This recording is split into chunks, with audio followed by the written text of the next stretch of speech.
everybody. I'm Brittany Lewis, a breaking news reporter here at Forbes. Joining me now is Lee Carter, president and partner at Maslansky Partners. Lee, thank you so much for joining me. Thanks for having me. Election night on Tuesday was a good night for Democrats, and I want to get your reaction to all of the results from the major races.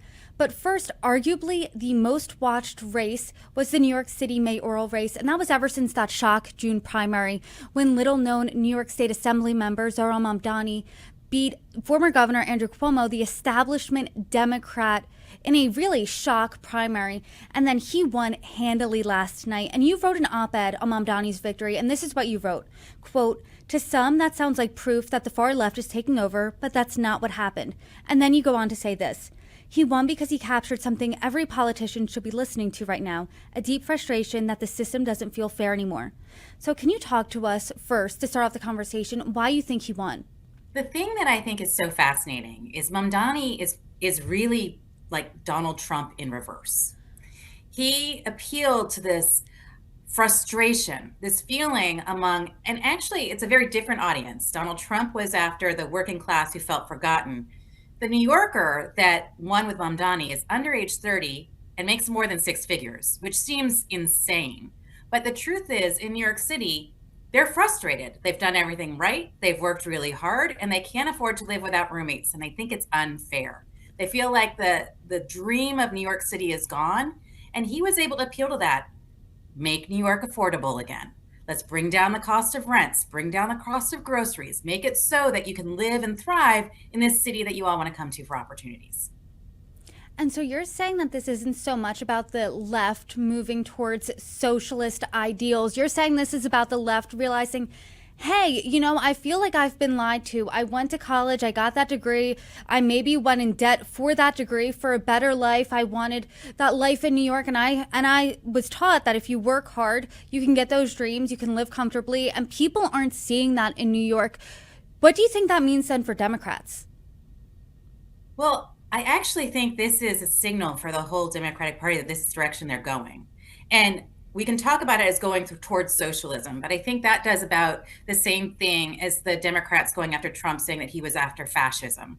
Because when you talk about something as an ism, it just becomes scary. And what is happening among the Democrats is they're reaching a very frustrated group of people who feel like the system has let them down. They've been promised all of this stuff by the elite. They've been promised all of these things that just aren't working for them. So they want to try something new. And when you think about it, every 20 years or so, we have some kind of a socialist experiment, and it's proven wrong. I think that's what's happening here. So don't be surprised if we see even more of AOC. If the Democrats are really surging more in this area, but it's not about the socialism that's appealing. It's actually about the fairness and the equal shot. And you made a really interesting point comparing Mamdani to President Trump, because aside from both of them being New Yorkers, the only thing they have in common was tapping into this really deep, visceral frustration that people feel. And you said politicians really need to, start paying attention to this, that people are frustrated, people feel lied to, people feel like promises were made and they weren't kept. I mean, how do politicians from both sides tap into this and learn something from Mamdani? I mean, I think the truth of it is, if you look at polling right now on American sentiment, it's the lowest it's ever been. Young people today in particular are more pessimistic than any generation that came before them. They're saying that they're not going to have the same opportunities that their parents had. Most of them can't afford homes. They're saying that the American dream is out of reach, and they're frustrated, and they feel like everyone is out of touch. When you talk about the candidates that represented the elite, if you talk about Kamala Harris, if you talk about Cuomo, if you talk about a lot of the elites on the left, they will say they're completely out of touch with my dreams and people like me. They're interested in themselves and not me. They think it's unfair. And so what Mamdani did was he flipped this all on its head and says, I hear you. I see you. I feel your frustrations, and I'm here to help. And that's very much what Donald Trump did on the right. Donald Trump said he was going to make America great again, and here are three policies that he was going to deliver on. And Mamdani on the left just said, I'm going to make New York affordable again, and here's three policies that I'm going to deliver on. Now, people can say the policies are crazy, and they did on both sides. But the bottom line is, people are like, he's listening to me, and he's answering the things that are most concerning to me. They're not trying to prove that they're the best, they're the greatest, or anything else.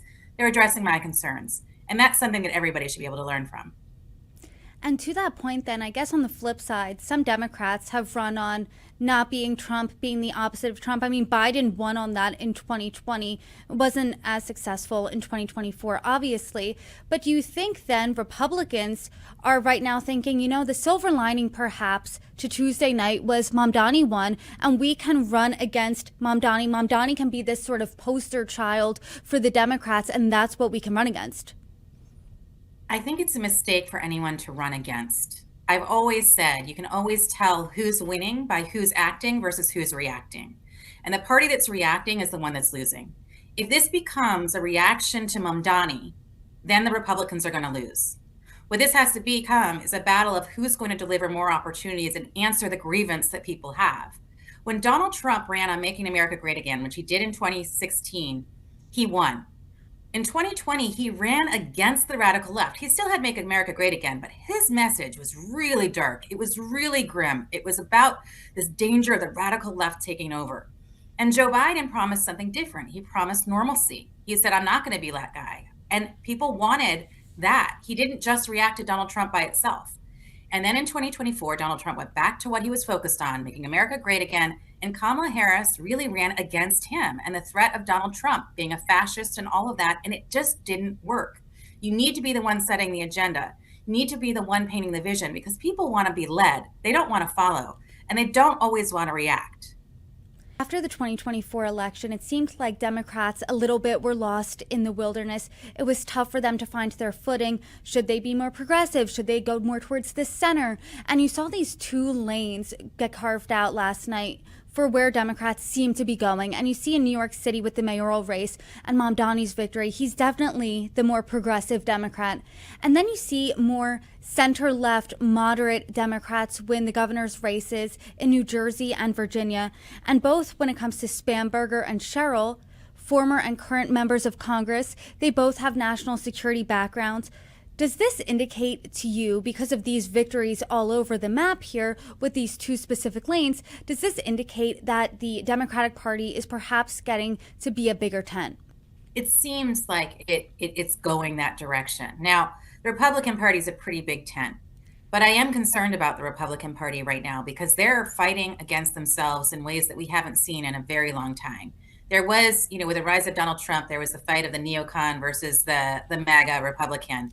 And that's kind of been settled until recently, when now we have this rise of anti-Zionism, which is really anti-Semitism, and everything that's going on around that. And we're watching the party eat itself from the inside.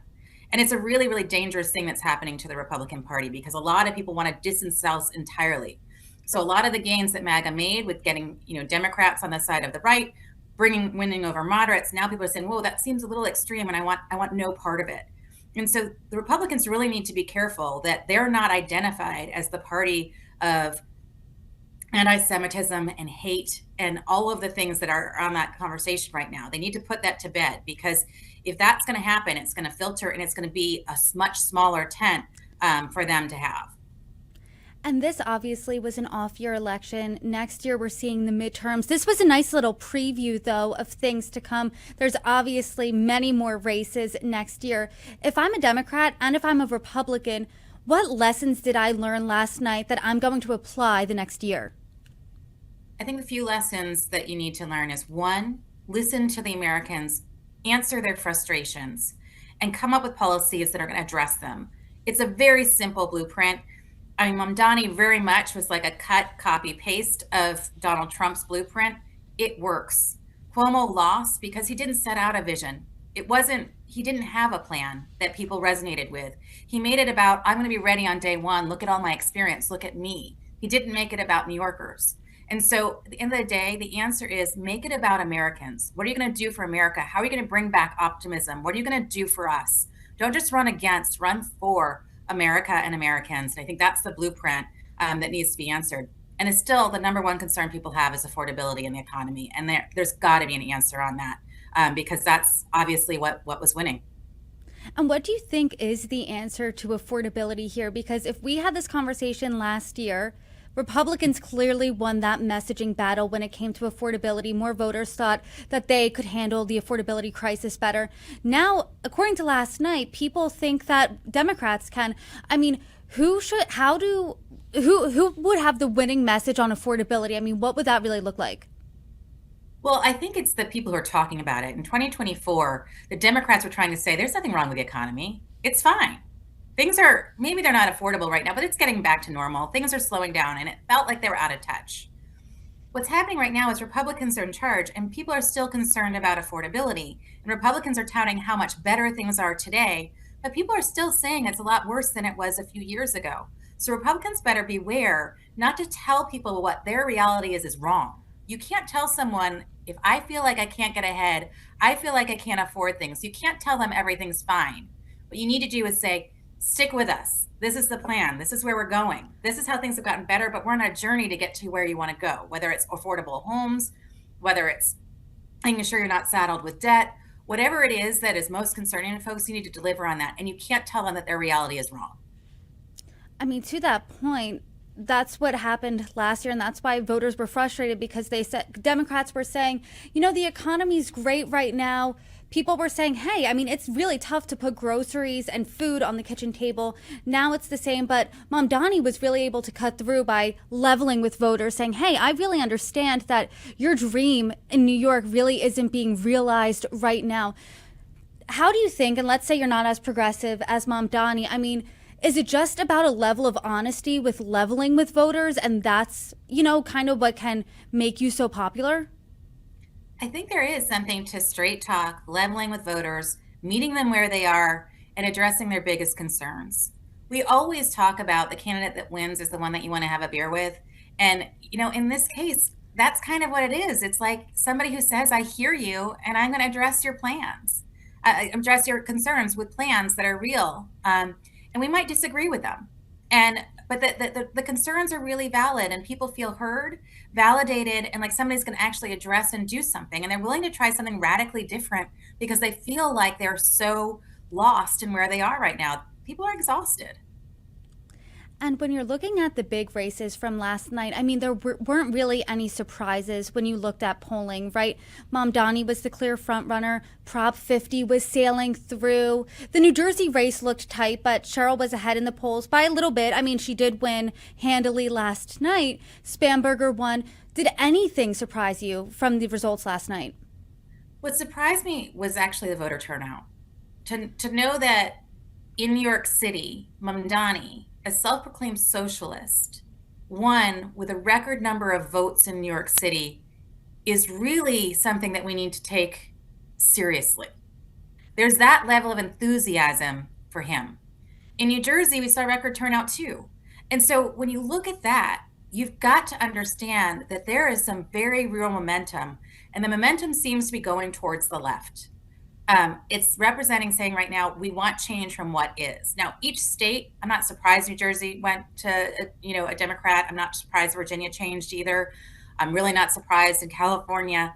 But when you look at how enthused people are in an off-cycle race, this is 2025. We're not even in a midterm. It's pretty significant.